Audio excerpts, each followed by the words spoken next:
दोस्तों sequence series chapter 9 है हमारा। चैप्टर 9 है।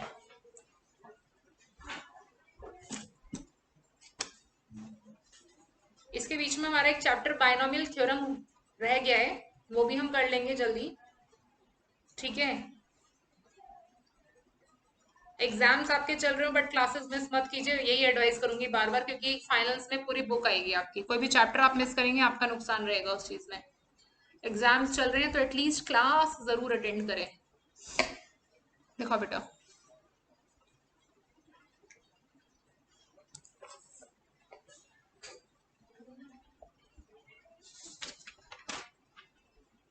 ओके। सो दोस्तों ठीक है, यहाँ पर सबसे पहले हम डालेंगे heading sequence. Sequence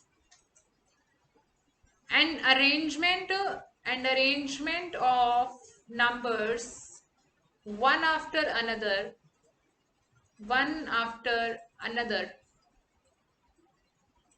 in certain pattern or formula is called sequence.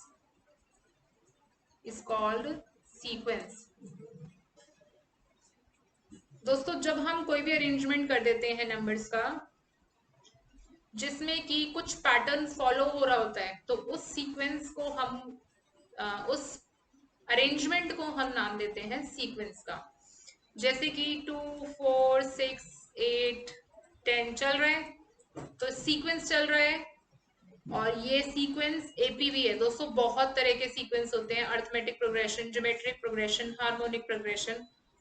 So arithmetic progression आप क्लास 10th में ऑलरेडी पढ़ के आ चुके हैं। अर्थमेटिक प्रोग्रेशन का जनरल टर्म जो होता है वो होता है a + n - 1d। Arithmetic progression को फॉर्म करने के लिए आपको a और d की रिक्वायरमेंट होती है। अगर a और d आपके पास नहीं होंगे आप फॉर्मेशन नहीं कर पाएंगे एपी की। तो कोई भी फॉर्मूला आपके किसी ना किसी सीक्वेंस को जनरेट ही कर देता है बच्चों। कोई भी फॉर्मूला, भाई ये तो एपी का है, अगर मैंने आपको an दे दिया n² ऐसे दे दिया तो ये एपी तो नहीं जनरेट करेगा बट कुछ ना कुछ सीक्वेंस तो देगा। अगर आप a की जगह 1 रखिए 1², 2 रखेंगे 2², सबस्क्रिप्ट में जो है वो इसकी प्लेस बता रहा है और वहां पर जाकर कैलकुलेशन हो रही है। तो आपका जो सीक्वेंस आने वाला है वो क्या आने वाला है, 1², 2², 3², 4² 5² एंड कीप ऑन गोइंग। सो इस तरह से हम कोई भी सीक्वेंस जनरेट कर सकते हैं अगर हमें उसकी nth टर्म बता दी जाए। कोई भी nth टर्म बता दी जाए।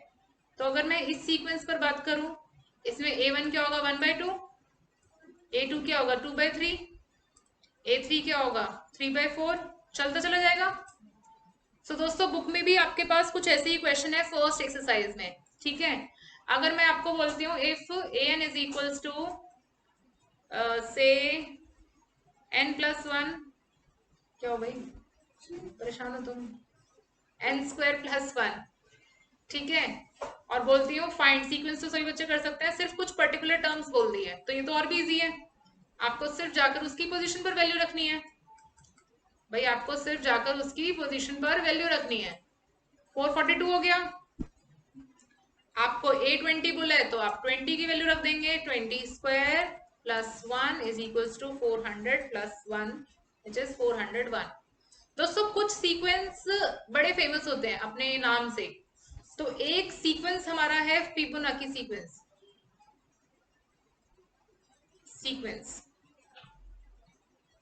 ये सीक्वेंस जो है इनिशियल 2 टर्म आपको देता है और उसके बाद पिछली 2 टर्म्स का सम आगे बढ़ता है।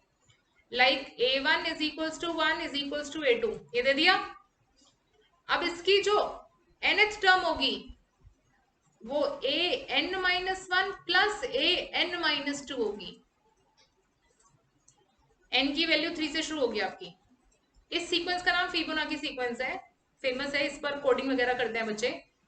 ठीक है, कि सीक्वेंस की कितनी टर्म चाहिए आपको, मतलब जो यूजर से आउटपुट होता है वो होता है नंबर ऑफ टर्म्स। अगर उसने 10 डाला तो पूरा सीक्वेंस क्रिएट हो जाता है अप टू 10।